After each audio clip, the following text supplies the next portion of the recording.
So taking a look at the geological geometry question C-1 2019 ordinary level. And the question states, the image on the right shows an aerial view of an open mine. A portion of a similar mine area is represented on the accompanying map located on the back page of section A. The map shows ground contours at 5-meter vertical intervals. On the map supplied, draw a vertical section profile on the line AB. Part B, points C, D and E are outcrop points on the surface of a stratum of ore. Draw the plan and elevation of the triangle CDE. Part C, determine the strike and dip of the stratum. So when we look at our map here, we can see, and as was stated in the questions, that the contours. Now a contour is a line on a map that connects points of equal altitude. So when we look at 80 meters here, everything on this line here is 80 meters above the horizontal plane. And each of these contours is at 5-meter vertical intervals. Now, we're told that the scale of our map is 1:1000, and just to explain this, because we're dealing with 5-meter vertical intervals, that means 5 meters is 5,000 millimeters. So 5,000 millimeters divided by our scale factor here, because obviously we're reducing these are the real measurements, so we're going to reduce them to measurements that will fit on the page. So it's 5,000 divided by 1,000 equals 5 millimeters. Now, to draw the vertical profile of the line AB, what we're trying to get here is the profile of the ground along that line. From A to B, what does the profile of the ground look like? So the first thing that we do is off this line in elevation, we measure up 5, 5, 5, 5, and so on. Now we look then at our map to see what is the lowest contour, and looking along here, 45 meters is the lowest contour. So leaving this line as is, we come up to the first 5 and we label that as 45 meters. Then every 5 millimeters that we ascend after that, we are increasing in height 5 meters. So the next one is 50, 55, 60, 65, and so on, up until you get to the highest contour on the map, which is 80 meters. And that will bring you very, very close to the top line. Now, once we have that done and we have our height set up here in the elevation, we have 50 meters there. So that line goes up to meet the 50 horizontal line that we have here in elevation. This one's at 45, so we bring that up to 45 and 45, 50, 55, and so on. You look at the heights of each of the contours and you bring then vertical lines from plan onto the respective height in elevation. This will give you a series of points which we then connect together, and that gives us the profile of what the ground looks like along the line from A to B. So if you were walking from A to B cross country, this is the profile of the path that you would walk across if you were traveling from A to B.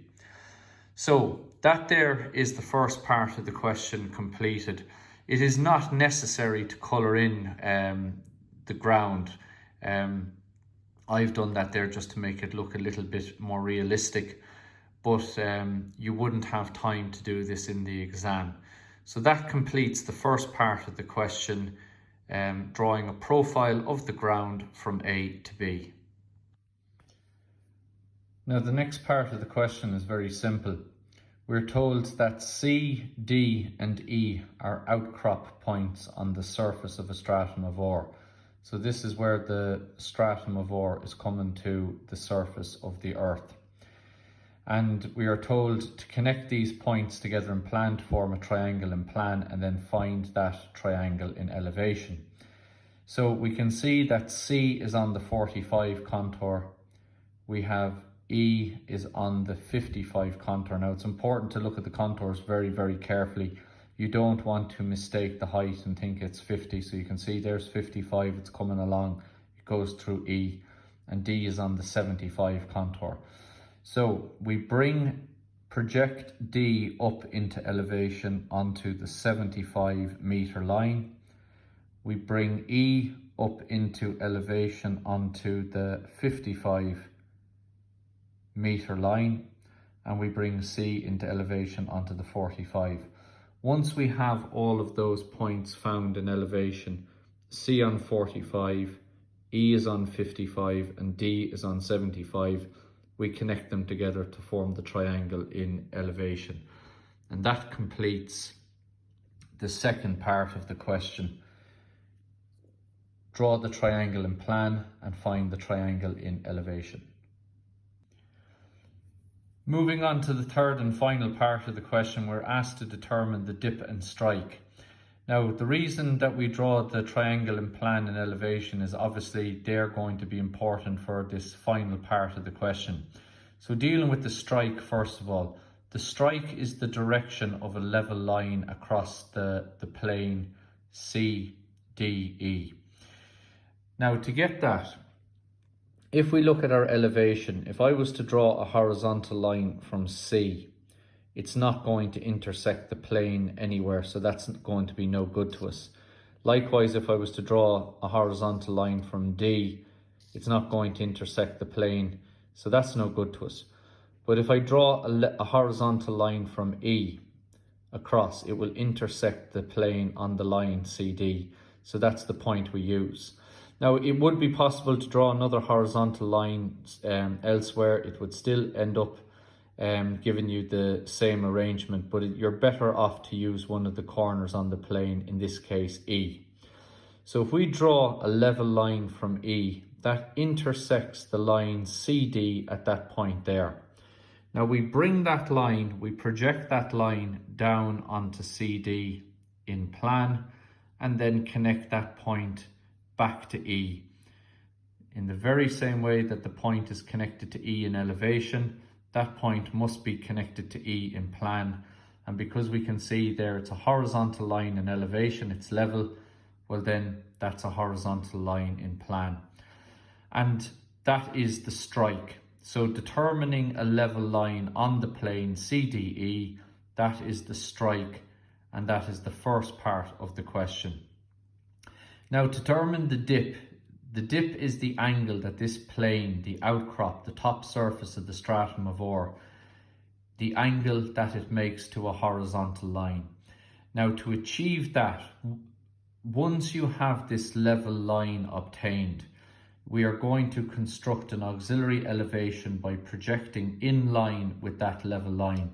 So we're going to project down here, we're going to bring C with us and D with us, a line at 90 degrees to that, and then we establish an auxiliary elevation, and that should give us the dip angle. So once we have the strike established, we extend that line, and then we bring C and D parallel to it. You establish your X1, Y1 line at 90 degrees to those projection lines, and again, because we're projecting from plan, this is an elevation, and heights do not change in elevation. So we go back to our elevation up here, and we take the height from the baseline here up to C, and we mark that there. And we take the height then from the baseline to E, and we mark that distance there. And then finally we take the distance, the height of D, and we mark that distance there. And you can see now that C, E and D all end up on one line. So if we continue this line, the plane that C, D and E are on, until it intersects the XY line, this angle that's formed here is what we refer to as the dip angle. And it is the angle that the stratum of ore is making to the horizontal plane. So we mark that there with the symbol theta, and we put in theta equals the dip angle. So that then completes the question, where we have the vertical profile of the land between A and B, getting the triangle, the outcrop points in plan, and finding the triangle in elevation. and then determining the strike by drawing a horizontal line from E to intersect CD, bringing that onto CD in plan and then joining it back to E, so that level line is the strike.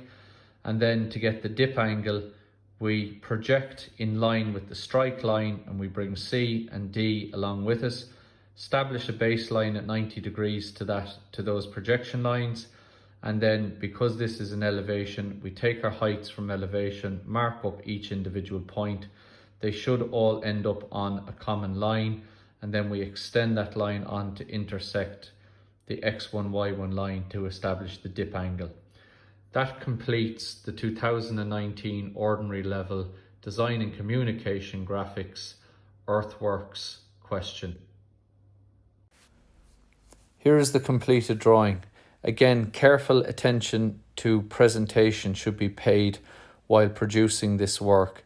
There are marks going for presentation at ordinary level. So I hope you have found this video informative. Thank you for your attention.